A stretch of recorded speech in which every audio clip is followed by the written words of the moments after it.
नमस्कार मित्रांनो, लक्ष्मीचे पावलांनी या मालिकेच्या आजच्या भागात आता कला हियाच्या एक्सचेंज संदर्भात बिल्डरला भेटायला येते।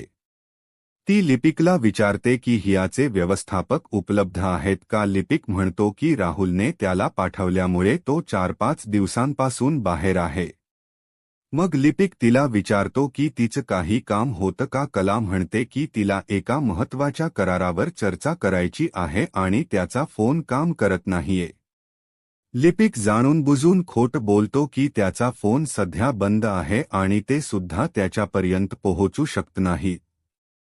कला विचारते की त्यांना माहित आहे का तो कुठे गेला आहे किंवा त्याच्याकडे दुसरा नंबर आहे का। ते म्हणतात की त्याच्याकडे दुसरा नंबर नाही आणि तो कुठे असेल हे ते सांगू शकत नाही।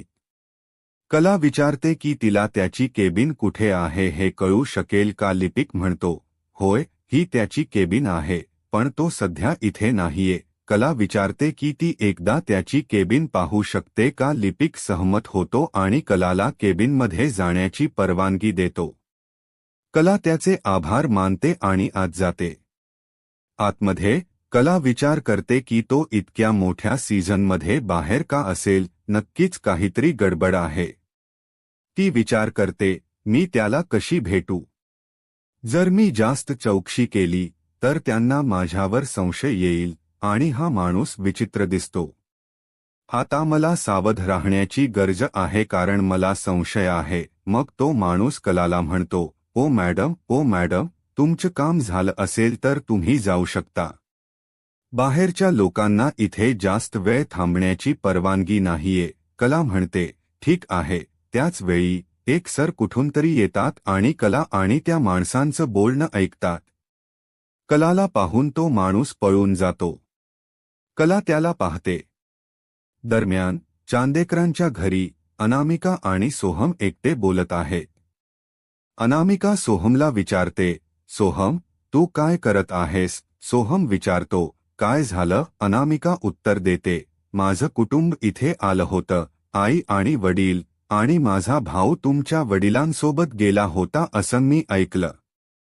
सगळे काहीतरी करत आहेत, पण चांदेकरांचा सर्वात लहान मुलगा काय करत आहे।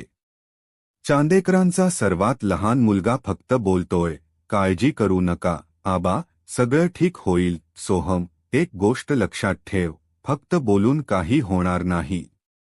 तुम्हाला काहीतरी कृती करावी लागेल, तुम्हाला काहीतरी करावं लागेल। सोहम म्हणतो, अनामिका, मी फक्त आबांना दिलासा देण्याचा प्रयत्न करत होतो। अनामिका विचारते, सोहम, तू हे मनावर घेतलंस की काय की तू सर्वात लहान मुलगा आहेस। तू कोप्यात पडलेल्या खेळण्यासारखा का वागत आहेस, जसा कोणीतरी तुझ्याशी खेळायला येईल। खेळणं सुद्धा मनोरंजन देतं, पण तू काय करत आहेस।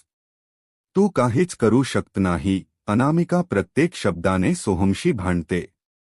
सोहम विचारतो, तू माझ्याशी असं का बोलत आहेस। तू माझ्याकडून काय अपेक्षा करतेस। अनामिका थोडं हसून म्हणते, मी तुझ्याकडून काय अपेक्षा करू शकते। बघ, तू जसा वागतोस त्यामुळे घरात तुला जास्त जबाबदारी कोणी देत नाही। बघ, तू तुझ्या वडिलांसोबत जायला हवं होतं, पण कोण गेलं। माझा भाऊ। का? कारण त्यांना तुझ्यावर विश्वास नाही।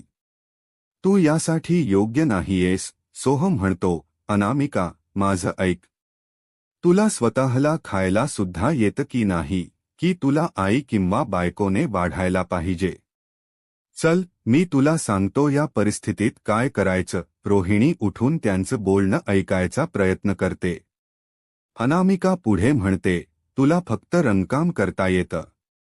विचार कर, अद्वैत दादा तुरुंगात आहे आणि कला वहिनी त्यांच्या बाजूला रडत आहे आणि अद्वैत दादा तुरुंगातून ओरडत आहेत आणि सरोज काकी इथे पोलिसांसमोर बसल्या आहेत।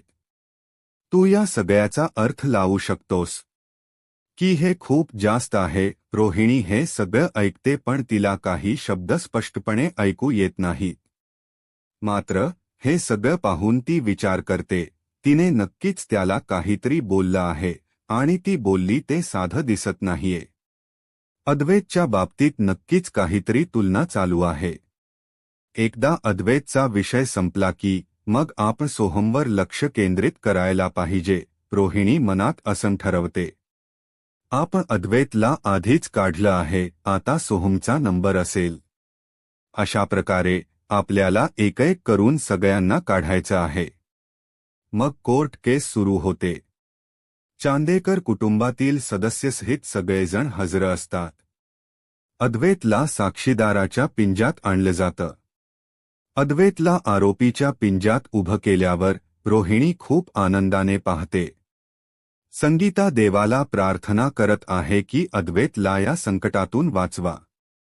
जेव्हा न्यायाधीश येतात तेव्हा सगळे उभे राहतात आणि न्यायाधीश वकिलांना कार्यवाही सुरू करण्याची परवानगी देतात. क्लायंटचे वकील काटसप सरदा पुढे येतात आणि बोलण्यास सुरुवात करतात. ते म्हणतात, माझ्या क्लायंट काटसप सरदा यांच्यासोबत दागिन्यांबाबत खूप मोठा फ्रॉड झाला आहे. काटसप सरदा हे या शहरातील एक प्रमुख आणि मोठे व्यक्तिमत्व आहेत. मला असं वाटतं की त्यांच्यासोबत जो फ्रॉड झाला आहे तो समाजात झाला आहे. हा फक्त मोठा विश्वासघात नाही तर विश्वासाचा खून आहे. जे घडलं आहे त्यामुळे समाजातल्या सामान्य लोकांनी आता कोणावर विश्वास ठेवावा असा प्रश्न पडला आहे. आणि मिस्टर अद्वैत चंदेकर जसं म्हणतात, मोठं नाव, खोटी प्रसिद्धी, त्यांच्यासोबत काहीतरी असंच घडलं आहे. अद्वैतवर आरोप ऐकून कुटुंबातील सगळ्यांना वाईट वाटतं. आबांना विशेषतः वाईट वाटतं. वकील पुढे म्हणतात, माझे क्लायंट कौतुसूप सरदा यांना अद्वैत चंदेकर यांनी मानसिक, आर्थिक, वैयक्तिक आणि नैतिकदृष्ट्या फसवलं. त्यांनी खोटे दागिने दिले. मिस्टर सरदा यांनी हे दागिने त्यांच्या मुलीच्या लग्नासाठी स्त्रीधन म्हणून बनवले होते. त्यांना त्यांच्या मुलीच्या लग्नात हे दागिने मोठ्या अभिमानाने दाखवायचे होते, म्हणूनच त्यांनी अद्वैत चंदेकर यांच्याकडून ते बनवून घेतले होते. पण आज तोच माणूस इतका मोठा फ्रॉड केल्यानंतर न्यायालयात न्याय मागत उभा आहे. दरम्यान अद्वैतचे वकील अर्जुन सबीडर अद्वैतला या संकटातून वाचवण्यासाठी प्रयत्न करत आहेत आणि कलाची मदत महत्त्वाची ठरणार आहे. अद्वैतवरचे सगळे आरोप ऐकून रोहिणी आणि राहुल खूप आनंदी आहेत. सरदाचे वकील म्हणतात, बघा जज साहेब, मिस्टर सरदा यांनी त्यांच्यावर विश्वास ठेवला होता आणि त्यांनी इतका मोठा फ्रॉड केला. त्यामुळे ज्या घरात हे लग्न होत आहे तिथे दागिने खरेदी करताना प्रत्येक माणसाच्या मनात आता ही भावना असेल. सगळ्यांच्या मनात संशय आणि शंका राहील. तर जज साहेब, बघा, चंदेकर यांनी केलेला हा मोठा फ्रॉड लाखांमध्ये नाही, हजारांमध्ये नाही, तर करोडोंमध्ये आहे. त्यामुळे जज साहेब, मी तुम्हाला सांगतो की हा फ्रॉड एक योजना आहे आणि या फ्रॉडमध्ये याआधी सुद्धा अनेक लोक फसले असतील. त्यामुळे भविष्यात हा फ्रॉड थांबावा यासाठी अद्वैत चंदेकरला शक्य तितकी जास्त शिक्षा मिळावी अशी मी कोर्टाला विनंती करतो. हे ऐकून सगळेजण धक्का बसतो. मग सरदाचे वकील त्यांचं ओपनिंग स्टेटमेंट संपवतात आणि कोर्टाला विनंती करून खाली बसतात. त्यानंतर कोर्ट अद्वैत चंदेकरचे वकील अर्जुन सबीडर यांना बोलण्याची परवानगी देतं. अर्जुन म्हणतात, थँक यू माय लॉर्ड साहेब, आणि बोलायला सुरुवात करतात. बघा मिस्टर लॉयर, माझ्या मित्रांनी वकील म्हणून जे काही सांगितलं त्याचा मी आदर करतो. कौस्तुभ सरदा एक मोठे व्यक्तिमत्व आहेत, हे मी मान्य करतो. पण हे सुद्धा लक्षात ठेवायला पाहिजे की सरदा खूप मोठे व्यक्तिमत्व आहेत आणि अद्वैत चंदेकर सुद्धा मोठे व्यक्तिमत्व आहेत. त्यांनी सुद्धा नाव कमावलं आहे. खरं तर त्यांनी नुकतेच बिझनेस जगात उगवता तारा आणि डायमंड फसिट बिझनेसमॅन सारखे अनेक पुरस्कार मिळवले आहेत. हे सगळं त्यांनी त्यांच्या कामातून, त्यांच्या क्षमतेतून आणि जगातल्या त्यांच्या विश्वासातून मिळवलं आहे. अर्जुन पुढे म्हणतात, बघा मिस्टर मिल्लर, मी हे फक्त बोलण्यासाठी बोलत नाहीये, पण माझ्या क्लायंट अद्वैत चंदेकर यांच्या विरोधात जर कोणती तक्रार असेल तर ती फक्त पुढे आणली नाही पाहिजे, तर ती माझ्यासमोर सिद्ध सुद्धा केली पाहिजे. त्यामुळे मला फक्त एवढंच म्हणायचं आहे मिस्टर मिल्लर की मिस्टर सरदा यांनी जे काही आरोप केले आहेत त्यांच्यासोबत जो काही फ्रॉड झाला आहे तो अद्वैत चंदेकर यांनी केलेला नाहीये. आम्ही सगळेजण न्यायाचे भक्त आहोत आणि आमचं ब्रीदवाक्य आहे की 100 गुन्हेगार जरी सुटले तरी एका निर्दोष माणसाला शिक्षा होऊ नये. माझ्या क्लायंट अद्वैत चंदेकर यांच्यावर केलेले आरोप फक्त आरोप आहेत. ज्या गुन्ह्याचा त्यांच्यावर आरोप आहे तो अजून सिद्ध झाला नाहीये. हा फ्रॉड मिस्टर अद्वैत चंदेकर यांनी केलेला नाहीये आणि हे सगळं सिद्ध करण्यासाठी मला अद्वैत चंदेकरची मदत लागेल. त्यामुळे मी कोर्टाला फक्त एवढीच विनंती करतो की अद्वैत चंदेकरला जामीन मंजूर करावा. अर्जुनचे शब्द ऐकून अद्वैतला पुन्हा जगल्यासारखं वाटतं. शेवटी न्यायाधीश माय लॉर्ड साहिब यांना निर्णय घ्यायचा असतो. दरम्यान कला अजून इथेच आहे आणि तिला समोर देवी आईचा फोटो दिसतो. ती देवी आईसमोर हात जोडते. ती देवी अंबाबाईला म्हणते, आई अंबाबाई, मला पूर्ण विश्वास आहे की मला इथे नक्की काहीतरी पुरावा मिळेल. तुला सुद्धा माहीत आहे की चांदेकर निर्दोष आहे. तो कधीच असं चुकीचं पाऊल उचलणार नाही. तो चुकीच्या पद्धतीने काही करणार नाही. त्यामुळे अंबाबाई, आता फक्त तूच मला मदत करू शकतेस.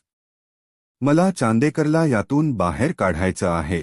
त्यामुळे मला काहीतरी चिन्ह दाखव.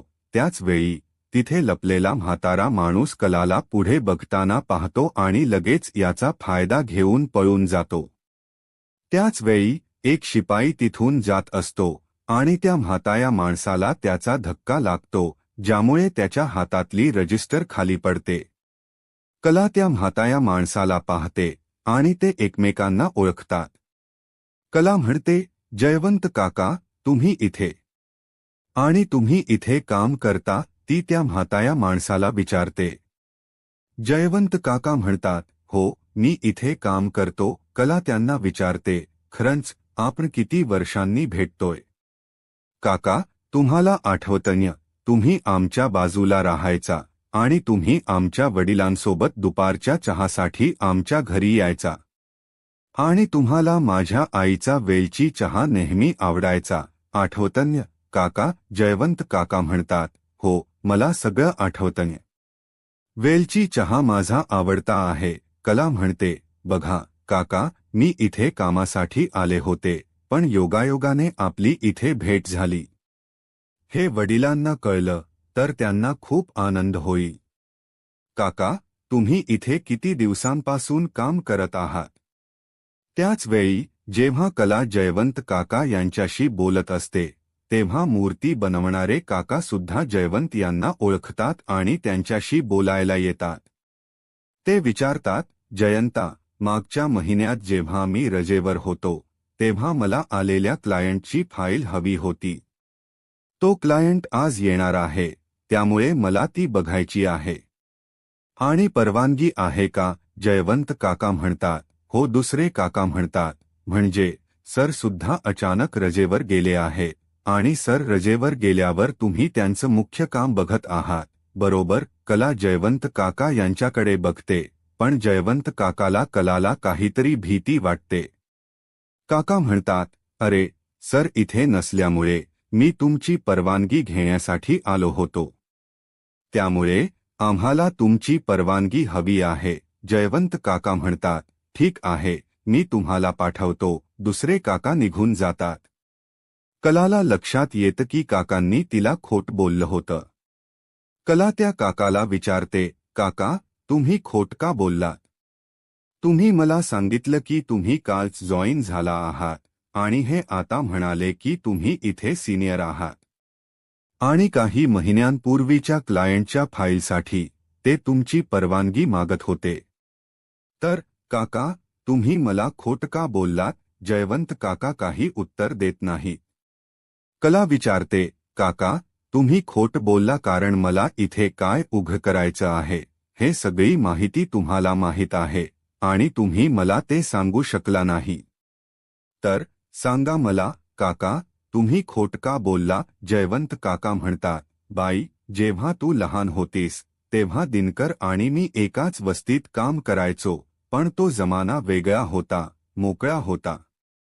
पण बाई, तो जमाना आता गेला. कला म्हणते, अहो काका, ते सगळं ठीक आहे, पण मला जे काही हवं आहे ते तुम्हाला माहीत आहे.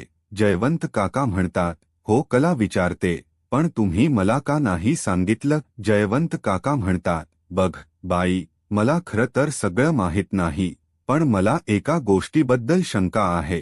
कला विचारते, म्हणजे नक्की काय? जयवंत काका आजूबाजूला बघून कलाला सांगतात, त्या दिवशी 2 लोक सरांशी बोलायला आले होते आणि ते अद्वैत रावच्या व्यवहारांबद्दल बोलत होते.